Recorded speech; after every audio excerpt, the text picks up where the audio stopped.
اللهم صل على محمد وآل محمد۔ السلام علیکم، آپ دیکھ رہے ہیں السیرہ یوٹیوب چینل۔ شروع اللہ کے نام سے جو بڑے ہی دیاوان اور اتنت کرپاشیل ہیں۔ اس ویڈیو کا آرمبھ ایک کہانی سے کرتے ہیں۔ آپ سے صرف ایک گزارش ہے کہ اگر آپ نے ابھی تک ہمارا چینل سبسکرائب نہیں کیا ہے تو اس یوٹیوب ویڈیو کے ساتھ سبسکرائب کا ریڈ بٹن کلک کریں اور اس کے ساتھ ہی جو بیل آئیکن ہے اس کو بھی پریس کر لیں۔ ایک مجذوب درویش بارش کے پانی میں عشق و مستی میں بھرا چلا جا رہا تھا کہ اس درویش نے ایک حلوائی کو دیکھا جو ایک کڑھائی میں گرما گرم دودھ ابال رہا تھا، تو موسم کے انوسار دوسری کڑھائی میں گرم گرم جلیبیاں تیار کر رہا تھا۔ مجذوب کچھ پل کے لیے وہاں رک گیا، شاید بھوک کا احساس تھا یا موسم کا اثر تھا۔ مجذوب حلوائی کی بھٹی کو بڑے غور سے دیکھنے لگا۔ مجذوب کچھ کھانا چاہتا تھا لیکن مجذوب کی جیب ہی نہیں تھی، تو پیسے بھلا کیا ہوتے۔ وہ چند لمحے بھٹی سے ہاتھ سینکنے کے بعد چلا ہی چاہتا تھا کہ نیک دل حلوائی سے رہا نہ گیا اور ایک پیالہ گرما گرم دودھ چند جلیبیاں مجذوب کو پیش کر دی۔ مجذوب نے گرما گرم جلیبیاں گرما گرم دودھ کے ساتھ کھایا اور پھر ہاتھوں کو کندھوں سے اوپر تک اٹھا کر حلوائی کو دعا دیتا ہوا آگے چل دیا۔ مجذوب کا پیٹ بھر چکا تھا، دنیا کے غموں سے بے پرواہ وہ پھر ایک نئے جوش سے بارش کے گدلے پانی کے چھینٹے اڑاتا چلا جا رہا تھا۔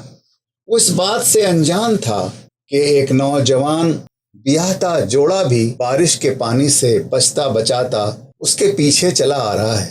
ایک بار اس مجذوب نے بارش کے گدلے پانی میں اس زور سے لات مارا کہ پانی اڑتا ہوا سیدھا پیچھے آنے والے نوجوان عورت کے کپڑوں کو بھگو گیا۔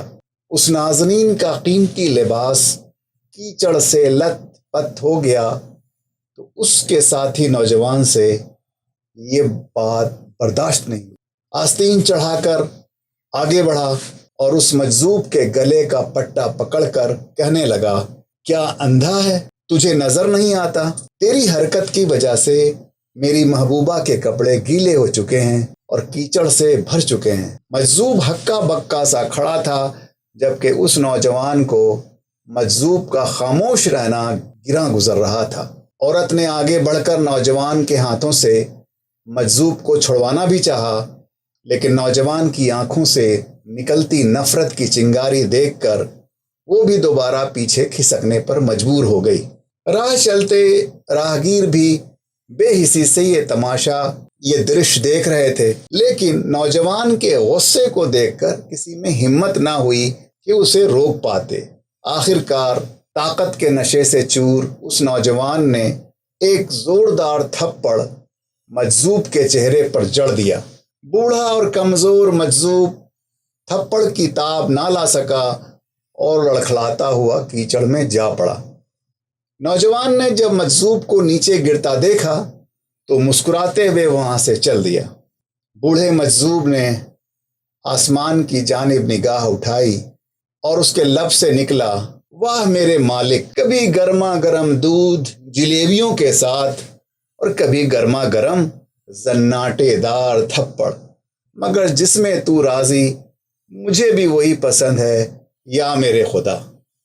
یہ کہتا ہوا مجذوب ایک بار پھر اپنے راستے پر چل دیا۔ دوسری طرف وہ نوجوان جوڑا جوانی کی مستی سے بھرا ہوا اپنی منزل کی طرف جا رہا تھا۔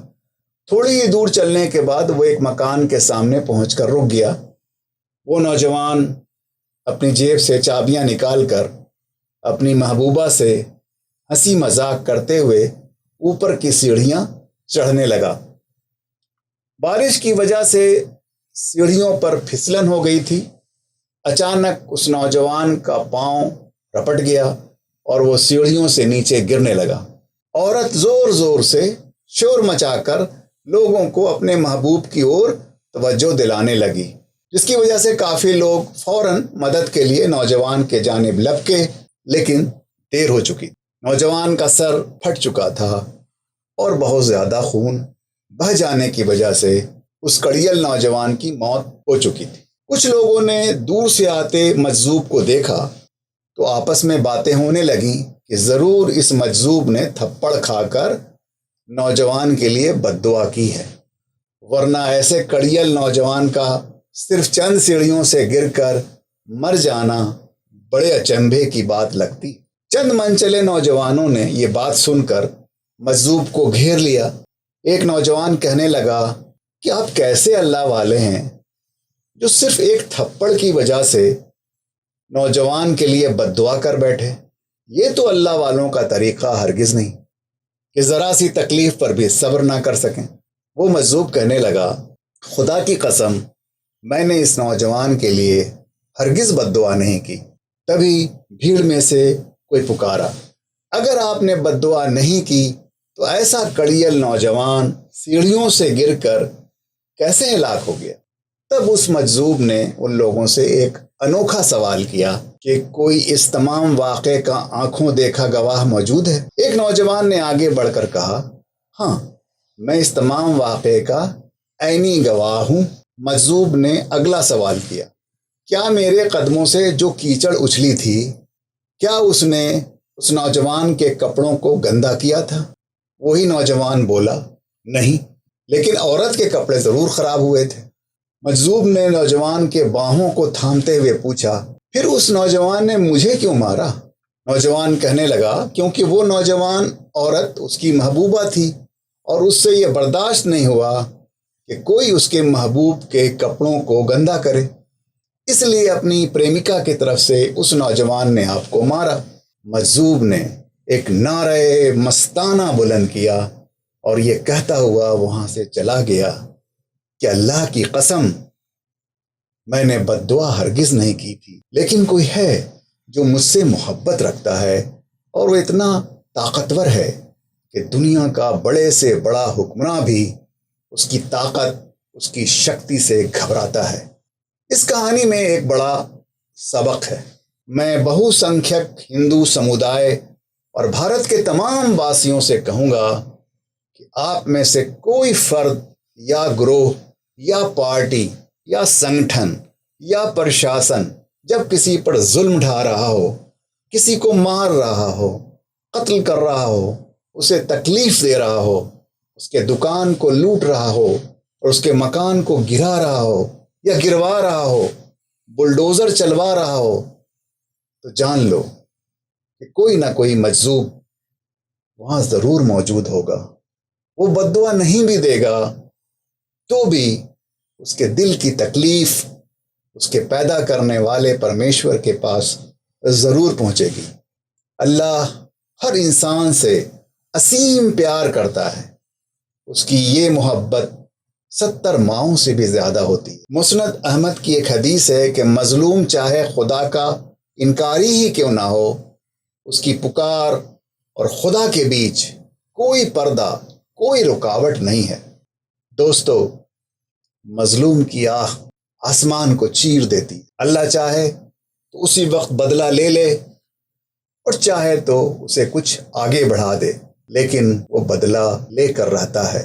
قرآن میں اللہ نے کہا کہ جس نے ایک انسان کو بلا وجہ قتل کیا تو گویا اس نے تمام انسانوں کو قتل کر دیا، یعنی ایک آدمی کا خون ایک آدمی کا خون نہیں ہے، وہ تمام انسانوں کا خون ہے۔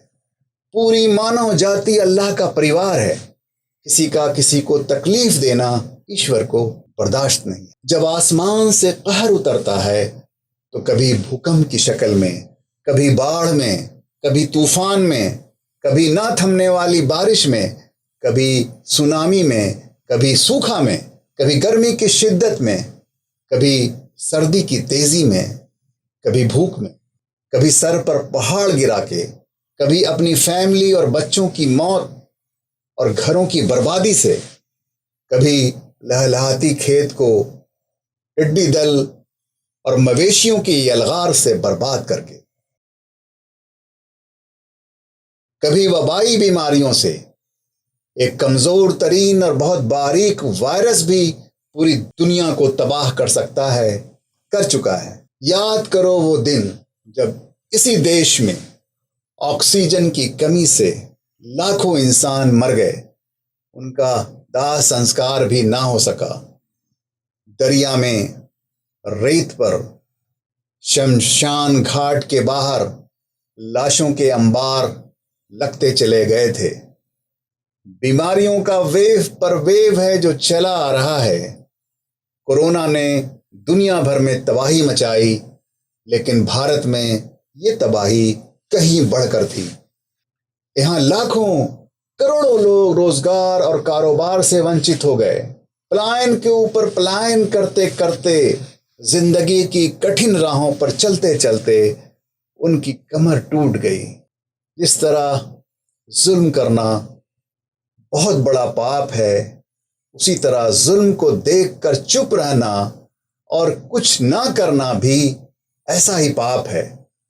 ظلم میں خاموش تماشا دیکھنا دراصل ظالم کے ساتھ پارٹنرشپ ہے۔ مسلمانوں کو بھی سوچنا چاہیے کہ ان سے کیا کیا غلطیاں ہوئی ہیں اور ہو رہی ہیں، جس سے ان کا محبوب خدا ان سے یعنی اپنے چہیتے بندوں سے اس قدر ناراض ہو چکا ہے۔ اللہ تعالیٰ تو مستقل وارننگ پر وارننگ دے رہے ہیں، لیکن ہم اسے سمجھ بھی نہیں پا رہے۔ ہم اللہ سے پناہ مانگتے ہیں مظلومی اور مغلوبی سے، محکومی سے، محتاجی اور مجبوری سے، بزدلی سے، معذوری اور مفلوجی سے، مفلسی اور مایوسی سے۔ اگلے ویڈیو تک آپ کے لیے نیک خواہشات کے ساتھ الوداع۔ اللهم صل على محمد وآل محمد